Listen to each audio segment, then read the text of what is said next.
about Trump's political future, at least the future he hopes Trump has, that being a one-term president. My conclusion is clear. I don't think he should be president. I don't think he's fit for office. I don't think he has the competence to carry out the job.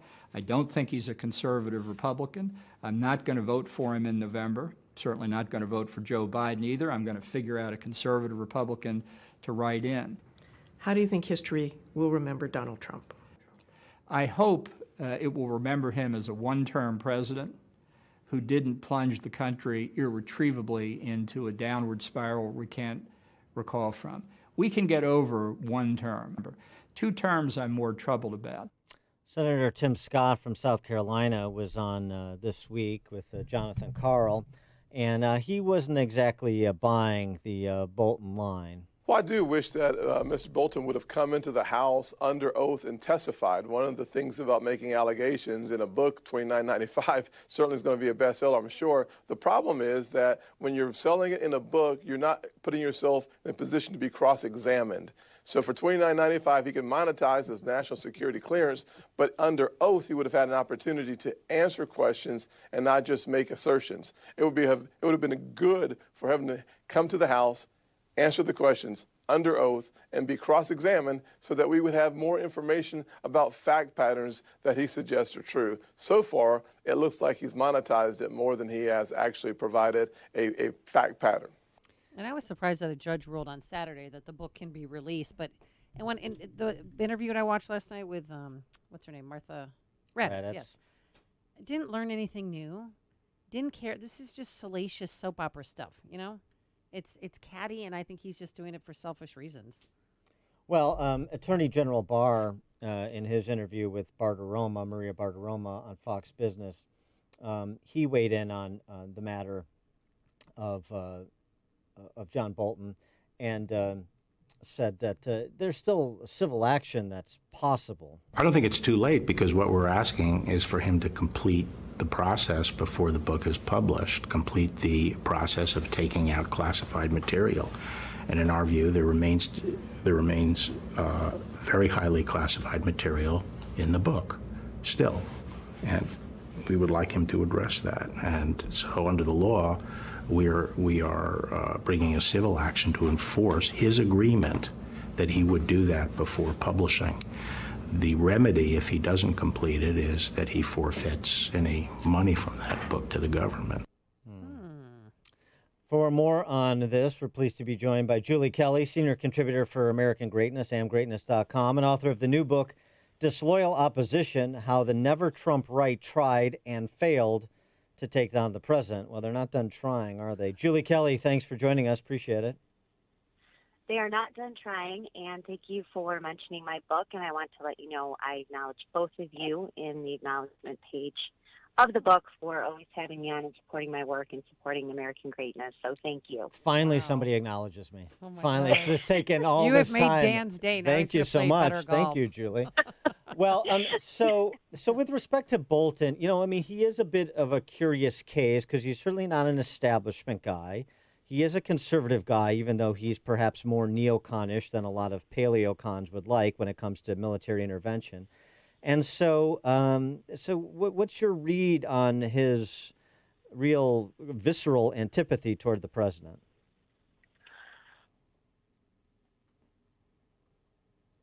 Julie, did we lose you? I heard her breath. I heard her going, hello. And we didn't hear it. Did we lose Julie?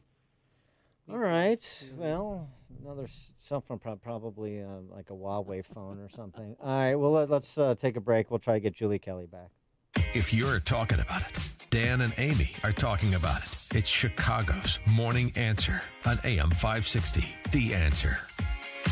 Now that you're spending more time around the house, have you noticed that maybe a few things are needy? Call Crumweedy. Crumweedy Home Pros. There's no better investment than your home, and Crumweedy is open, doing proposals and booking jobs. Get a virtual consultation. It's easy and we'll show you everything about your project from the comfort of your home. How it looks, what it costs, everything. This is a great time to call Crumweedy. Siding, windows, and roofs, all with no money down, no payments, and no interest for 18 months. And there's more. Half-price installation on siding, windows, and roofs. Hey, Sean Hannity here. Call the exterior experts, Crumweedy, Mark Olson, and Greg Olson of Crumweedy, a third-generation family business that's been doing Chicagoland exteriors now since 1953. It's all about trust, and they truly share your values. If your home is needy, call Crumweedy. 630-595-8020. Or just remember, homeisneedy.com. Homeisneedy.com. Crumweedy Home Pros. AM 560, The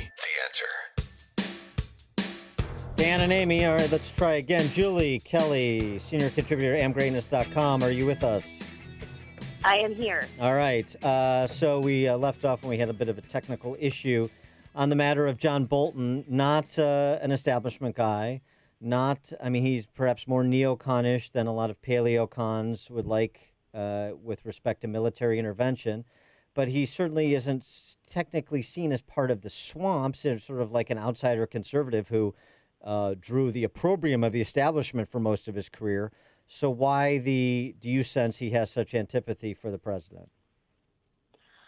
I mean, this is what I was going to say, is that here we have John Bolton, who the mainstream media has considered a war criminal for the better part of 2 decades. Now, all of a sudden, he gets primetime coverage on ABC News from Martha Raddatz and, columns published in the Wall Street Journal and other outlets. So it's their shtick. And this is sort of what I write about in my book, is that you have this collection of Beltway. John Bolton is still a creature of Washington, right? That's how he gets his power, how he gets his fame, obviously how he gets his money.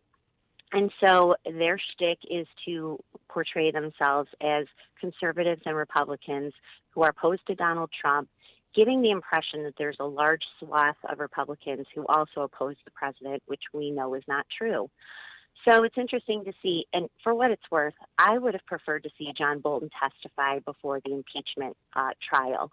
I thought that the Republicans should have allowed more witnesses, brought in a lot of these swamp creatures who had also testified previously or written testimony. I think they should have put Bolton under oath and made him answer questions just to see how it would line up with some of the accusations that he made in his book. Well, refresh our memories why he's considered a war criminal. Well, he worked for Colin Powell. He was in the Bush State Department for both the Afghanistan War and Iraq War. He was one of the chief peddlers of the idea that Saddam Hussein had weapons of mass destruction, huge stockpiles of weapons of mass destruction that posed an immediate threat to the world, which we now know is not true.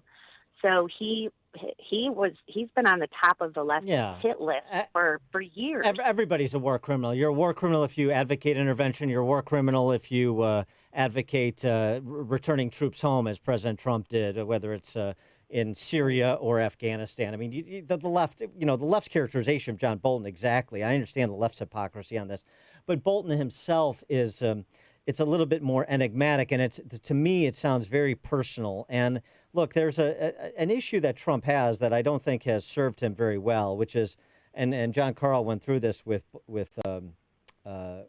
Tim Scott, which is, his former senior level officials that have left the administration.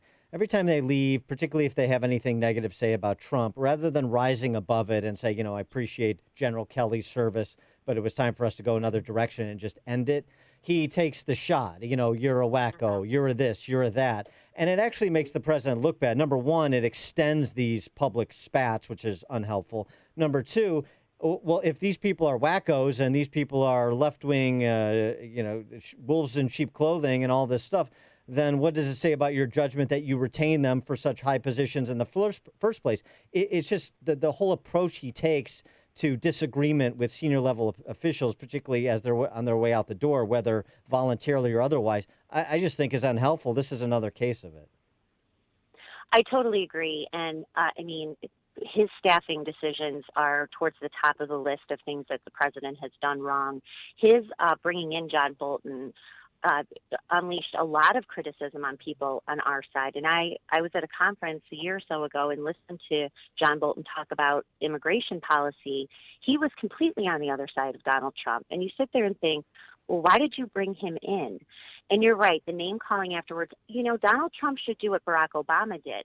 He should open investigations and sick secret courts and spies and illegally leak and classified information to the press about his political enemies, which is what Barack Obama did, instead of tweet mean things about him. Obviously, I'm saying that in jest. Yes, right. I get it. You're right. Yes. Trump doesn't help himself in that regard. I agree. The Trump re-election kickoff rally in Tulsa on Saturday night, disappointing. They get pantsed by a bunch of TikTokers, apparently, who overwhelmed the ticket ticket application portal that was set up for the rally. How do you read that in terms of the enthusiasm for Trump and as well as the enthusiasm for the rally format for Trump's reelection? I mean, I think that there are a few factors going into that. I saw the information about TikTok. I also saw people who were actually there saying that, there were thousands of people waiting outside who couldn't get in because there were protesters. Also that the police had shut down certain access points. So if you saw the venue leading up to the rally time, there were tens of thousands of people out there. And I think that venue only holds about 19 or 20,000. Yeah, but only So 6,200 were inside. That's right. So something embarrassing. definitely happened there, right? I mean, you guys saw the images before the rally started. People were lining up really days before. Yeah, they were camping out. Right. So something happened. The Trump campaign is going to have to figure that out, how to remedy it. But look, we saw for a week, 2 weeks, the media absolutely did not want this rally to happen because not only do they know the optics are good for Trump, but his getting out of Washington, D.C., finally doing these rallies which energize him, being able to connect with his voters across the country directly instead of, ensconced in Washington, D.C. with Anthony Fauci and Deborah Birx, this is good for him. And, of course, it draws a huge contrast to what the Biden campaign is doing. Yeah, which is pretty much nothing. He's in his basement. But what did you take away from his 2-hour speech? 2 hours plus. What did you do? Well, I mean, this is kind of what Dan is talking about. That sort of thing is good for the base. It's good red meat. I think it's good for the most loyal Trump supporters to hear. But moving forward in this really divisive, destructive political climate that we're in, he's going to have to do something to calm the waters a little bit. That's not his strong suit. I don't think anything like an address to the nation, which some people were talking about, is going to help, but he is going to have to try to ease people's fears about where this country is headed, and that he is going to be able to modify his approach a little bit if he gets reelected to try to bring the country together, if that's at all possible. I'm a little skeptical, but there are people who want to hear that, and so let's hope that he can put some people in place. I know Dan's probably laughing at that, but well, no. I mean, I don't look. There have been moments where he's very good. I mean, both off the cuff, but more so when he's scripted. He's given some very good speeches. I don't see why I can't do that again, as long as Jared Kushner doesn't write the speech. And you've got. I mean, this is not super complicated. You've got to, it seems to me, run a couple of parallel tracks. One is to paint a picture of what the future would be, as Joel Pollack told us last week, with a Joe Biden in the Oval Office and Obama staffers implementing Bernie Sanders policies, which is exactly what it would be. Dave Bratt, the former congressman from Virginia and insurgent congressman who took out Eric Cantor in that infamous primary, I mean, he talks, Republicans need to unite behind Trump or face a radicalized leftist future. That's one track. And the other track is what you're suggesting, what Kim Strassel has suggested, the Wall Street Journal, which is, present a positive vision for what America can become again, as it was on its way to becoming prior to the pandemic and prior to the civil unrest. and frame that against what Joe Biden offers. It seems to me that you could do that across a range of issues in addition to offering a positive prospective vision under your market-oriented policy reforms that you began in the first 3 years. And I just don't know why he gets off track so much. I mean, I know why, because that's his personality. But it seems to me people around him need to rein him in and tighten it up. And if he's so focused on his reelection, as John Bolton says, then he should be able to get their attention. You know, Dan, you bring up a great point. In my book, we finally had to cut it off right after impeachment, and we couldn't get into coronavirus. But if you look back to even February of this year, the president was riding high, right? His approval ratings were the highest they ever were. He was making legitimate inroads into constituencies that Republican presidents have never gotten into, including minorities. The party identification for Republicans also was at an all-time high. The economy was doing well. Things were really going in his direction, and this really derailed him, understandably so. I mean, very few presidents you can name have confronted the kind of assaults that he has had to endure, some of them self-inflicted. But look, mostly this rampage of the left against him and never Trumpers, as I write, for the past 5 years.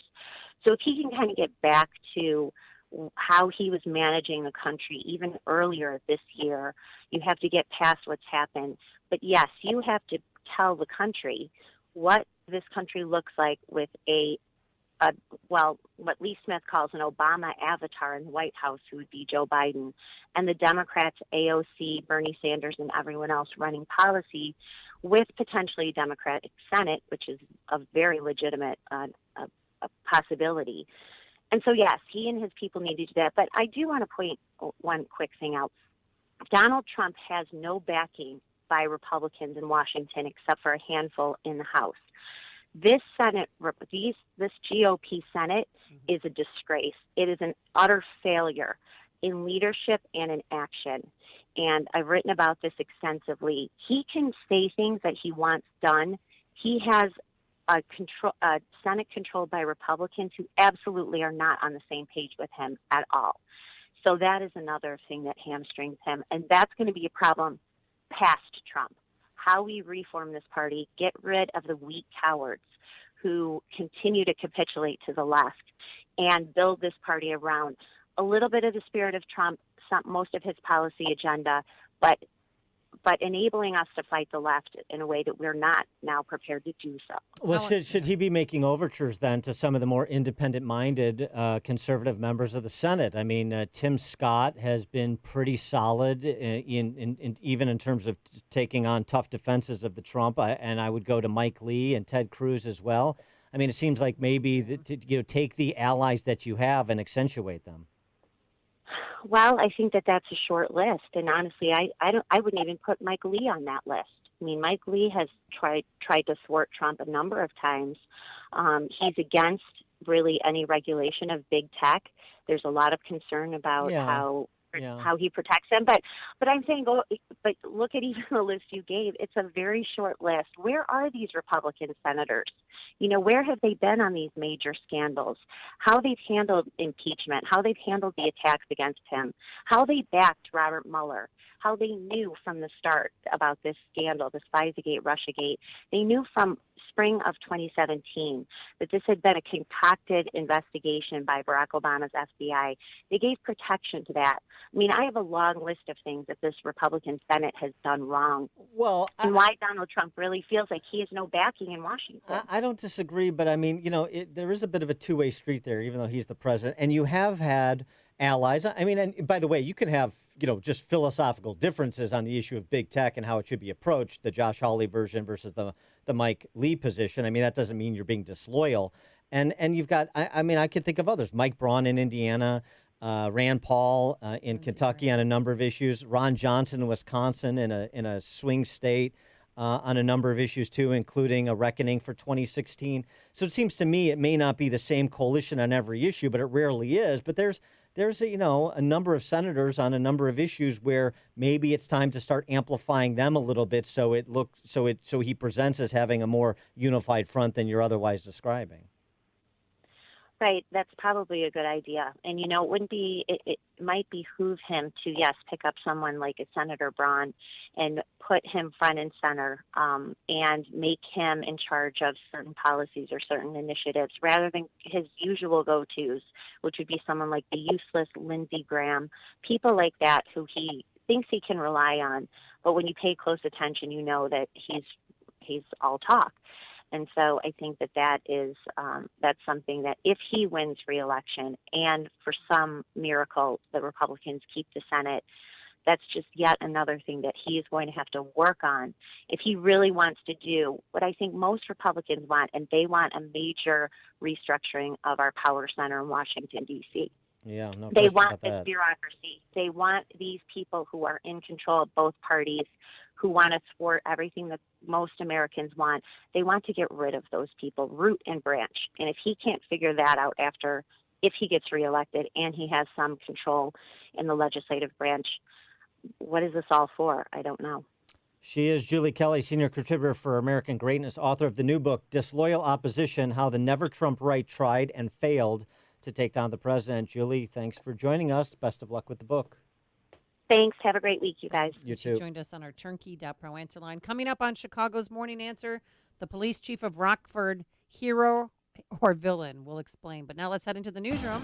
Here is Mike Scott. Good morning, Mike. Amy and Dan, good morning. Good morning, everyone. And looking outside, you can see the heavy weather beginning to move into the Chicago area with showers and thunderstorms heading for us around the midday.